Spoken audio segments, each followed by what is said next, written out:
नमस्कार साथियों, सभी को नमस्कार। हैव गुड ऑनलाइन क्लासेस में आप सभी का स्वागत है। हम राजस्थान के कंपटीशन एग्ज़ाम्स की तैयारी करेंगे, जिसमें आज हमारा विषय राजस्थान जीके में कला और संस्कृति का राजस्थान का दुर्ग होगा। अर्थात हम राजस्थान जीके का अध्ययन करेंगे सबसे पहले, जिसमें राजस्थान कला और संस्कृति में राजस्थान के दुर्गों का आज सामान्य परिचय हम जानेंगे, उसका विशेष अध्ययन करेंगे। तो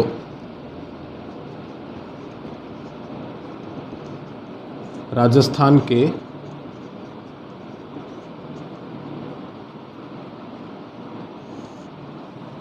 के दुर्ग, तो सबसे पहली बात तो यही है कि दुर्गों का निर्माण क्यों किया जाता था।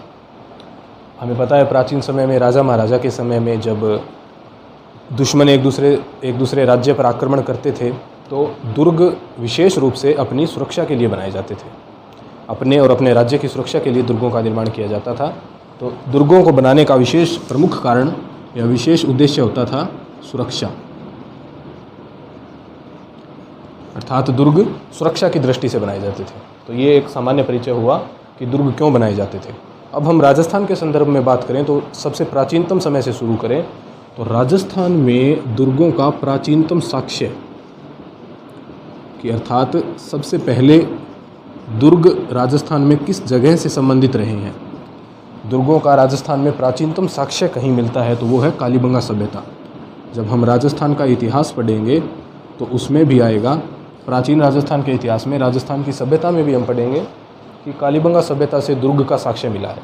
तो ये दुर्ग का प्राचीनतम साक्ष्य हुआ। उसके अलावा प्राचीनतम रूप से उल्लेख दुर्गों का, ओवरऑल प्राचीनतम रूप से उल्लेख कहाँ मिलता है तो मनुस्मृति में। मनुस्मृति में दुर्गों का उल्लेख मिलता है। इसके अलावा और कहीं पर इनका विशेष विवरण दुर्गों का, तो उसकी भी बात करते हैं। तो जैसे चाणक्य की पुस्तक थी अर्थशास्त्र, चाणक्य की पुस्तक अर्थशास्त्र, और एक आचार्य शुक्र की जो शुक्र नीति है, इन दो जगहों पर भी दुर्गों का विशेष उल्लेख मिलता है। तो ये सामान्य हमने एक परिचय लिया दुर्गों का प्राचीनतम समय से कि दुर्ग का सबसे पहले साक्ष्य कहाँ मिला है। उसके अलावा विशेष सबसे प्राचीनतम उल्लेख दुर्ग का कहाँ है, और दुर्ग का विशेष विवरण चाणक्य की पुस्तक अर्थशास्त्र और आचार्य शुक्र की शुक्र नीति में भी है। अब हम बात करते हैं राजस्थान के दुर्गों के संदर्भ में। राजस्थान के दुर्गों के बारे में थोड़ी बात करते हैं। तो राजस्थान के दुर्ग पढ़ने से पहले वैसे तो एक सामान्य सा तथ्य यही है कि राजस्थान में जो पूरे भारत में महाराष्ट्र और मध्य प्रदेश के बाद तीसरे नंबर पर सर्वाधिक दुर्ग राजस्थान में है। करीब 250 के करीब छोटे बड़े दुर्ग मिलाकर हैं यहाँ पे। अब हम कुछ एक सामान्य और फैक्ट देखते हैं दुर्ग, राजस्थान के दुर्गों के संदर्भ में। जो यूनेस्को है, हमें पता है यूनेस्को एक अंतर्राष्ट्रीय संस्था है। यूनेस्को की विश्व विरासत की सूची में राजस्थान के कुछ दुर्गों को शामिल किया गया है। देखिए, यूनेस्को की विश्व विरासत, वर्ल्ड हेरिटेज की सांस्कृतिक सूची में, सांस्कृतिक सूची की मैं बात कर रहा हूँ, दुर्ग है तो सांस्कृतिक सूची ही होगी। यूनेस्को की विश्व विरासत की सूची में राजस्थान के 6 दुर्गों को शामिल किया गया है। ये एक सामान्य सा क्वेश्चन आ जाता है छोटे ऑब्जेक्टिव एग्जाम्स में कि राजस्थान के कौन कौन से दुर्ग यूनेस्को की विश्व विरासत की सूची में शामिल है। तो ये 6 दुर्ग हैं। इनकी एक ट्रिक है, वो मैं आपको बता देता हूँ, उसके हिसाब से ये आपको याद रह जाएंगे। चीकू, गाजर, आम, ये एक ट्रिक है इन 6 दुर्गों को याद करने की, जो राजस्थान के 6 दुर्ग विश्व विरासत सूची में शामिल हैं। ची माने चित्तौड़गढ़, कू से कुंभलगढ़,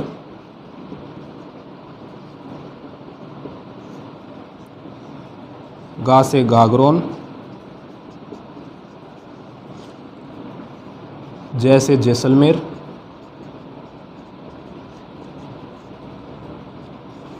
रह से रणथंभौर,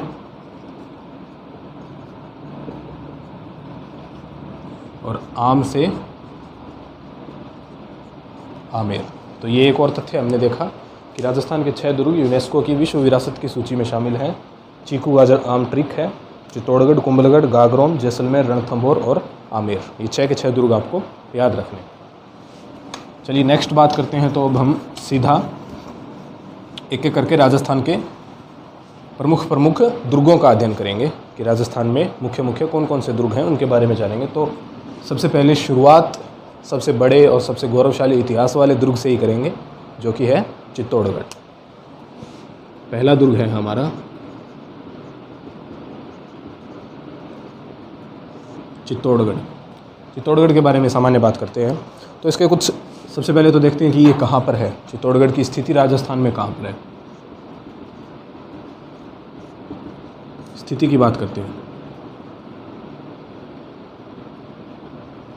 चित्तौड़गढ़ दुर्ग जैसे आपने राजस्थान का मैप सभी ने देखा ही होगा। मैं एक रफ आइडिया देने के लिए आपको बना देता हूँ। ये कुछ इसी प्रकार से है राजस्थान का मैप, रफली अगर हम बनाएं तो। इसका जो ये दक्षिण पूर्वी भाग है राजस्थान में, जो राजस्थान के नक्शे का दक्षिण पूर्वी भाग है, यहाँ पर चित्तौड़गढ़ का दुर्ग स्थित है। इसके अलावा यहाँ पर दो राजस्थान की नदियों का संगम होता है, गंभीरी और बेड़च।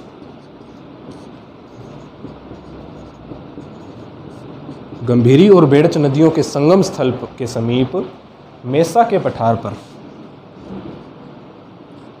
गंभीरी और बेड़च नदियों के संगम स्थल के समीप मेसा के पठार पर दक्षिणी पूर्वी राजस्थान में या राजस्थान के दक्षिण पूर्वी भाग में चित्तौड़गढ़ दुर्ग स्थित है।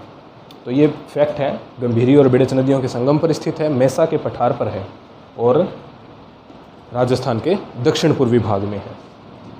तो ये तो चित्तौड़गढ़ दुर्ग की स्थिति के बारे में हो गया। अब इसका निर्माण की बात करते हैं कि चित्तौड़गढ़ दुर्ग का निर्माण किसने करवाया था। चित्तौड़गढ़ दुर्ग का निर्माण, तो चित्तौड़गढ़ दुर्ग के निर्माण के बारे में एक साक्ष्य है, तथ्य है, प्रमाण मौजूद है कि जो मेवाड़ के इतिहास का सबसे प्रसिद्ध ग्रंथ जिसमें मेवाड़ का विस्तृत इतिहास मिलता है, वो है वीर विनोद। कवि राजा श्यामल दास का ग्रंथ है वीर विनोद, जिसमें मेवाड़ के इतिहास के बारे में संपूर्ण जानकारी है पूरे विस्तार से। उसी ग्रंथ में लिखा हुआ है चित्तौड़गढ़ दुर्ग के निर्माता के बारे में कि इसका निर्माण चित्रांगद मौर्य ने करवाया था। मौर्य शासक था ये चित्रांगद मौर्य, जिसने चित्तौड़गढ़ दुर्ग का निर्माण करवाया। चित्रांगद मौर्य ने चित्तौड़गढ़ दुर्ग का निर्माण करवाया। ठीक है, ये किसके अनुसार है? ग्रंथ वीर विनोद के अनुसार। कवि राजा श्यामल दास का ग्रंथ है वीर विनोद, इसके अनुसार चित्तौड़गढ़ दुर्ग का निर्माण चित्रांगद मौर्य ने करवाया। कहीं कहीं ये चित्रांग भी लिखा हुआ मिलता है, उससे कोई फ़र्क नहीं पड़ता। ये हो गया चित्तौड़गढ़ दुर्ग के निर्माण के बारे में, इसकी स्थिति, इसका निर्माण, ये इसका सामान्य परिचय हो गया। राजस्थान का ये सबसे बड़ा दुर्ग है क्षेत्रफल की दृष्टि से, 8 किलोमीटर लंबाई, 2 किलोमीटर चौड़ाई, ऐसे भी तथ्य मिलते हैं। लेकिन ओवरऑल ये क्षेत्रफल की दृष्टि से राजस्थान का सबसे बड़ा दुर्ग है।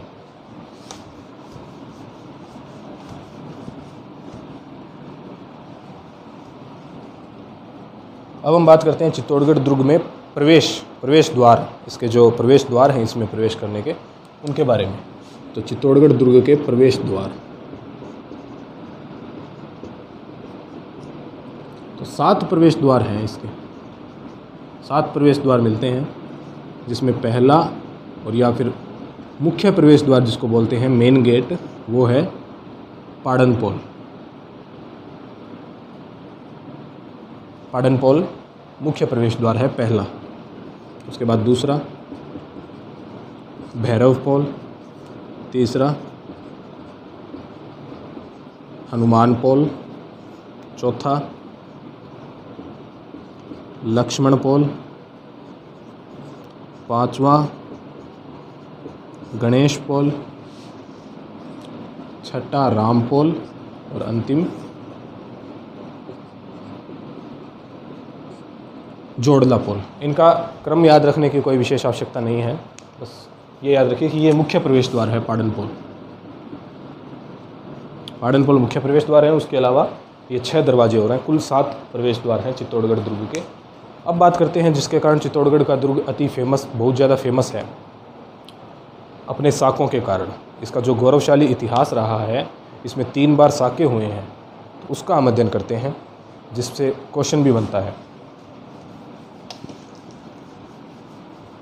तो चित्तौड़गढ़ दुर्ग के साके, तो सबसे पहले तो यही जानते हैं कि साका क्या होता है। साका किसे कहते हैं? देखिए, 2 चीज़ें होती है साका में। एक तो जब राजपूत योद्धा, राजा महाराजा शासक जब युद्ध करने जाते तो युद्ध में या तो वो हार जाते या जीतते। जब कभी भी राजा महाराजाओं को युद्ध में हारने की स्थिति नज़र आती, उन्हें लगता कि हम चारों तरफ से घिर चुके हैं और अब हम युद्ध में हार सकते हैं, तो वो क्या करते, राजा महाराजा सर पर केसरिया साफ़ा बांधकर, सिर पर केसरिया साफ़ा बांधकर रणभूमि में बिल्कुल मरने मारने के उद्देश्य से चले जाते। बस एकदम अपनी जान की बाजी लगाकर युद्ध लड़ते और लड़ते लड़ते वीरगति को प्राप्त हो जाते, सर पर केसरिया साफ़ा बांधकर, राजपूत योद्धा राजा महाराजा। तो इस प्रक्रिया को, इसे बोलते केसरिया होना। जब राजपूत योद्धा सर पर केसरिया साफ़ा बांधकर रणभूमि में लड़ते लड़ते मातृभूमि की रक्षा के लिए वीरगति को प्राप्त हो जाते, तो इसे बोलते केसरिया। अब राजपूत योद्धा वीरगति को प्राप्त हो गए, उन्होंने केसरिया कर लिया, तो जो उनकी रानियां हैं, जो उनकी रानियां या पत्नियां हैं, वो क्या करती, दुश्मनों से अपने स्त्रीत्व की रक्षा के लिए, दुश्मनों से अपने अस्तित्व की रक्षा के लिए वो जीवित अग्नि समाधि ले लेती। जीवित अग्नि समाधि या फिर जल समाधि भी ले लेते, उसे बोलते जौहर होना।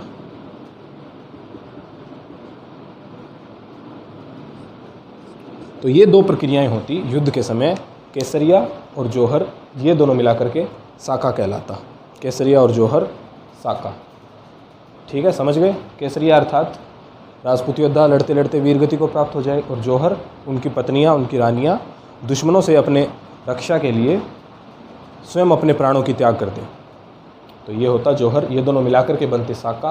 और चित्तौड़गढ़ दुर्ग की जिसकी हम बात कर रहे हैं, उसमें ऐसा 3 बार हुआ है। चित्तौड़गढ़ दुर्ग में 3 साके हुए हैं, उनका हम अध्ययन करते हैं। तो अब हम बात करते हैं तीनों साकों के बारे में जो चित्तौड़गढ़ दुर्ग में हुए। सबसे पहले